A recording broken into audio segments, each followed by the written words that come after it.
Non riesci a fare a meno di Radio Rossonera? Acquista subito i nostri nuovi prodotti. Troverai sacchette, magliette in varie taglie e colori, felpe, tazze e tanto altro col nostro logo. Clicca subito il link in descrizione e porta Radio Rossonera sempre con te. Ben ritrovati a tutti amici di Radio Rossonera, ben ritrovati qui sulla radio, l'editoriale della domenica. Come al solito ci ritroviamo qui per analizzare la partita del Milan, ma in realtà, come avete visto qua di fianco, insomma, parleremo poco della partita, una partita che il Milan ha vinto in rimonta a Lecce ancora una volta con prestazione con molto chiaro e scuro, molte cose insomma non sono state fatte bene, tant'è che il Milan al 60esimo era sotto di 2 gol a Lecce con una squadra che non vinceva e segnava da un'eternità, ma poi ha avuto la forza quantomeno di affidarsi ai suoi due campioni e di portarla a casa con i gol di Christian Pulisic e le giocate di Rafael Leao. Dovevamo un po' spacchettare in due l'editoriale, ovvero fare quello di quest'oggi sulla partita e quello di domani sulla situazione societaria che ancora è abbastanza in divenire. Però insomma sembrerebbe quasi di fare un editoriale un po' anacronistico, anche un pochino fuori dal tempo. 2 minuti sulla partita li faremo, perché insomma è ancora in teoria il focus di questa società e di questo club. E poi parliamo invece di quello che è successo negli ultimi giorni e che ha portato, come c'è scritto qua di fianco, ad avere dei vincitori e dei vinti nella guerra di potere in AC Milan. Intanto grazie a tutti quelli che sono qui con noi. Insomma, se volete mettere like, grazie, se volete iscrivervi, abbonarvi e fare tutto quello che ci permette di andare avanti, di essere qui con voi, insomma, anche in questi momenti un po' complicati. Complicato forse è la parola migliore per essere così a 360 gradi giusti rispetto a quello che sta accadendo. È una situazione abbastanza difficile da affrontare, ma lo dico proprio in maniera tranquilla, soprattutto per chi è dentro, un po' di più magari rispetto al singolo tifoso, è particolarmente pesante da vivere. Il Milan attuale. Vi potrei anche spoilerare che c'è chi lo fa il Milan che lo sente ancor di più questa pesantezza, insomma. Però vabbè. Andiamo avanti. Allora, partiamo 2 minutini velocissimi sulla partita. È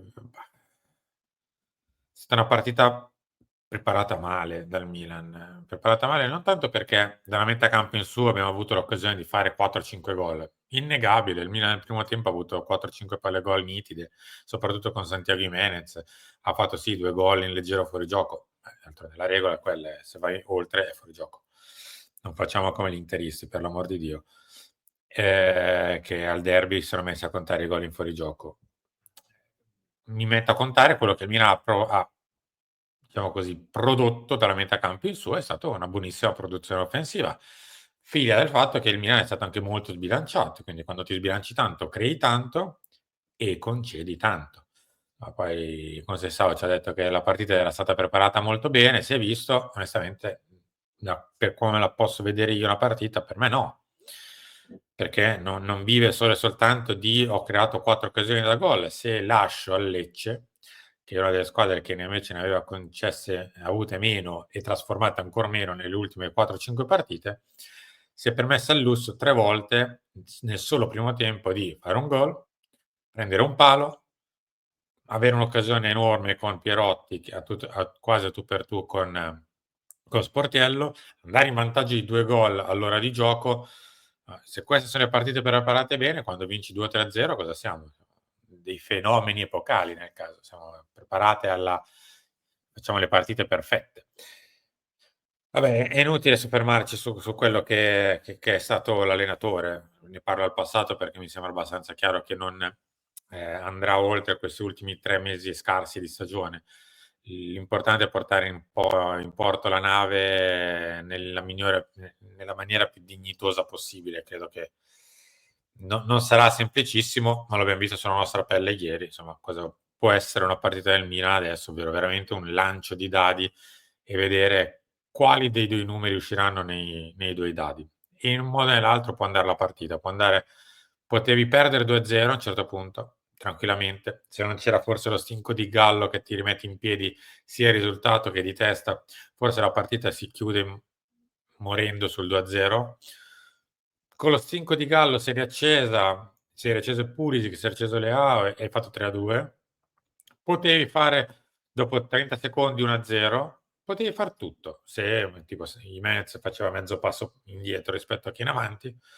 Le nostre partite sono così, possono andare ovunque. Ed è una cosa su quale lavorare l'anno prossimo. Poi sui singoli è inutile che mi soffermo, alcuni hanno fatto meglio, alcuni hanno fatto peggio, ma insomma stanno giocando e lavorando, scusate, all'interno di una situazione un po' cinematografica, ecco, per essere educati. Potevo dire peggio. Quindi sui singoli lascerei un attimo da parte. L'invito è sempre quello di non soffermarsi se fa bene uno o male l'altro. In questo momento sarebbe da fare un'analisi un pochino più fredda, un pochino più logica. Ma vabbè, andiamo qua di fianco, va? Che sicuramente probabilmente vi interessa anche di più. Che dire, ve l'abbiamo raccontata in realtà negli ultimi 2 anni, cercando di farvi capire che all'interno del Milan la concordia non c'era, che ci sono mezzi e mezzucci per screditare l'altra parte, che ci sono mezzi che implicano anche il fatto che ci sia qualcuno che dia una sponda, soprattutto dal punto di vista mediatico, a una parte piuttosto che all'altra, che c'è una parte parallela alla comunicazione di AC Milan che fa questo praticamente di mestiere, cioè non bada al bene di AC Milan, ma bada al bene della posizione che in quel momento ricopre, se a favore di Tizio, a favore della proprietà 1, della proprietà 2, della proprietà 3, eccetera, eccetera. È ovvio che non ci poteva essere una vittoria, diciamo così, che poteva soddisfare tutti e tutto, soprattutto un tifoso del Milan, perché la vittoria migliore sarebbe in questo momento forse che tutto questo bel carrozzone scomparisse e arrivasse all'orizzonte un nuovo proprietario completamente nuovo che, impazzendo, mette sul piatto 1,5 miliardi, 1,6 miliardi, rileva il Milan e manda tutti via nel più breve tempo possibile. Siccome questa occasione in questo momento all'orizzonte non c'è, bisogna accontentarsi, tra virgolette, di una vittoria, di una situazione parziale. Ci sono vincitori in questa situazione? Per gli attori protagonisti mi verrebbe da dire sì, per il Milan no. Il Milan mi verrebbe da dire no, perché gli stessi attori che hanno affossato il Milan in parte resteranno, in parte avranno anche un potere maggiore, o meglio, in realtà non avranno nemmeno diciamo, la parvenza di poter essere vincolati da qualcun altro. E qui ovviamente mi rifaccio alla D, Giorgio Furlani, che è stato AD del Milan negli ultimi 2 anni. Non è che è comparso dal nulla l'altro ieri, è stato AD del Milan degli ultimi 2 anni. La scorsa estate, non quella appena passata, quella precedente, ad esempio, Zlatan Ibrahimovic nemmeno c'era. È stato lui a proporsi a Jerry Cardinale, come lui stesso ha detto, quindi non dico niente di strano. È stato lui a creare la faida che poi ha portato al licenziamento di Paolo Maldini. È stato lui. Che ne dica qualcuno dei ben pensanti che deve fargli un favore, probabilmente a parlar così, ma non è stato pure e semplice farina del sacco di Jerry Cardinale, perché l'abbiamo visto adesso. 2 giorni fa, il peso che ha Giorgio Furlani e chi è dietro Giorgio Furlani, ovvero il fondo Elliott, e il peso che ha Jerry Cardinale. Abbiamo aperto gli occhi finalmente oppure bisogna che veramente ci spacchiamo la testa in 4 parti per capire cosa è realmente il Milan in questo momento? Cioè dobbiamo proprio aprire in 2 per capire o forse dopo 2 anni e mezzo ce l'abbiamo fatta? Non lo so, spero che quantomeno le ultime 2 settimane abbiano portato qualcuno in più ad aprire gli occhi su una situazione che c'è all'interno del Milan. L'invito è quello di non ascoltare. Basta ragazzi, me lo sto dicendo tra virgolette da me, perché insomma sempre di questa squadra facciamo il tifo. Non ascoltate me, non è un problema. Mi dispiace, ci mancherebbe altro, ma non ascoltate nemmeno chi vi racconta palle. Piuttosto non ascoltate niente, ve lo dico proprio a cuore aperto. Piuttosto spegnete tutto e arrivederci.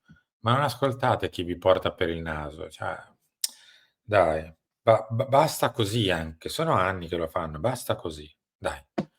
Vabbè, Detto questo, se no si va oltre. Mi sembra abbastanza chiaro che il viaggio che è stato fatto negli Stati Uniti di Giorgio Furlani ha portato un risultato positivo per lui, nel senso che è andato lì, bussato alla sede di Red Bird e ha detto: "Signori, ma forse non vi ricordate bene chi comanda. Son venuto a ricordarvelo io insieme ai miei legali che, insomma, metteranno poi nero su bianco la questione.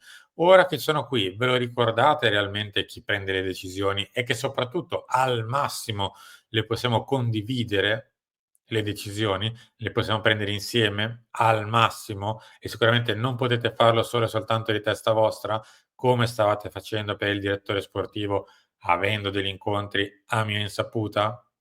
Perché un conto, e vabbè, la decisione su un dirigente non dirigente sportivo, un dirigente AC Milan, piuttosto che qualcuno che va e viene da casa Milan, è un giocatorino, eccetera, va bene, vi faccio anche giocare. Ma quando c'è da prendere una decisione così grande, come ha detto lui stesso nel prepartita di Milan-Lazio, qui comando io e ovviamente chi rappresento. Questo ovviamente poi implica il fatto che, senza voler approfondire la cosa, perché in realtà c'è un'inchiesta aperta, ehm, a me questo sembra anche un pochino no, un assist no, però sicuramente non permetterà di fare ancor più chiarezza in quello che in questo momento tra l'altro è un'indagine aperta. Ma vabbè, andiamo avanti. Come detto Giorgio Furlani ha vinto, lui, non il Milan, lui. La sua battaglia personale per riaffermare il fatto che ha il potere in AC Milan, cosa che ha sempre avuto, sempre. Non è che, come vedete, è comparso dal nulla. È lui che prende le decisioni e le abballa tutte quante. Poi dobbiamo aprire la parentesi, sì, di, ovviamente Zlatan Ibrahimovic che si è rivelato totalmente inadeguato al ruolo, ha preso delle decisioni una peggio dell'altra, è riuscito addirittura a far peggio esponendosi mediaticamente in maniera tragica, ha fatto dal nulla un nuovo progetto, ovvero quello di Milan Futuro, che è ultimo, e quindi non è salvabile in alcun modo Zlatan, ci mancherebbe altro. Se Zlatan, tra virgolette, "perde la guerra di potere" e non dovesse essere più dentro AC Milan, non è che AC Milan perde chissà quale dirigente, oddio ci strappiamo le vesti, ci mancherebbe altro. Ha fatto veramente degli errori grandi da tanti punti di vista. Poi ovviamente rimane al Milan chi in realtà ancora competenze non ne ha, niente. E si è preso perché ieri ho visto è stata, diciamo così, ha chiesto e ottenuto. Non ha chiesto e ottenuto le deleghe sportive, ha ricordato che ha le deleghe sportive e che forse è meglio stare ognuno nei propri posti.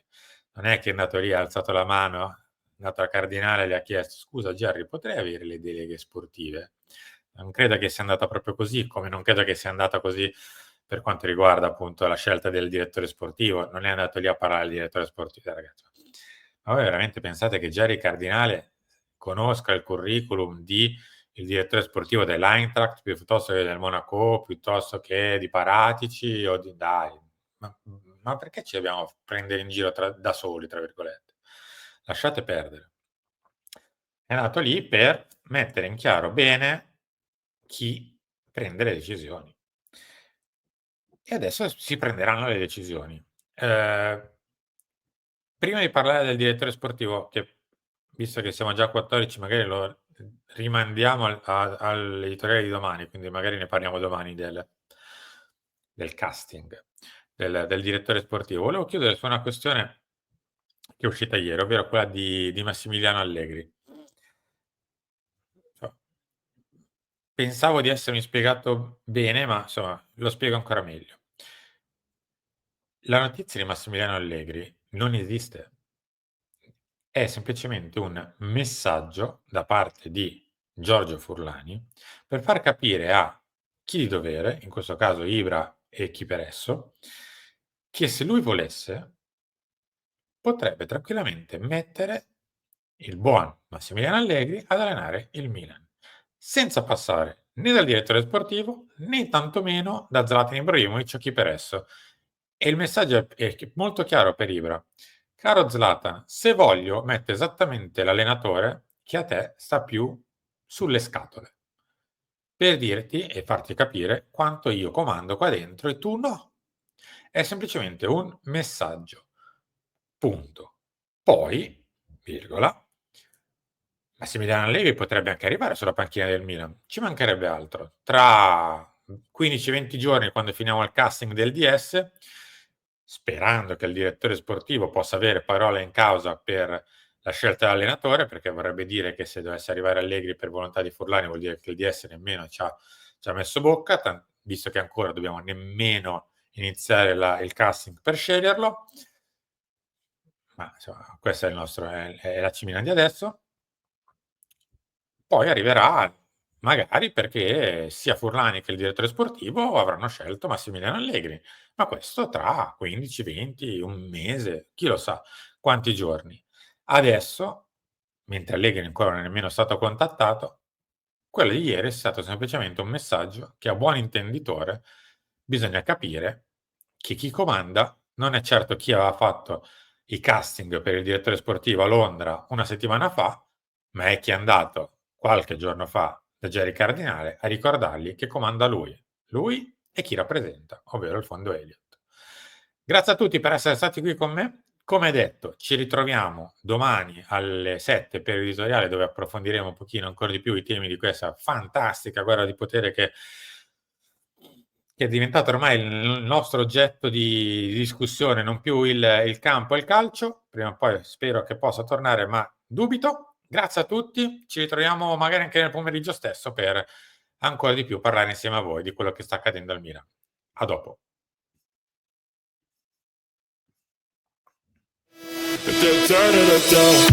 Non riesci a fare a meno di Radio Rossonera? Acquista subito i nostri nuovi prodotti. Troverai sacchette, magliette in varie taglie e colori, felpe, tazze e tanto altro col nostro logo. Clicca subito il link in descrizione e porta Radio Rossonera sempre con te.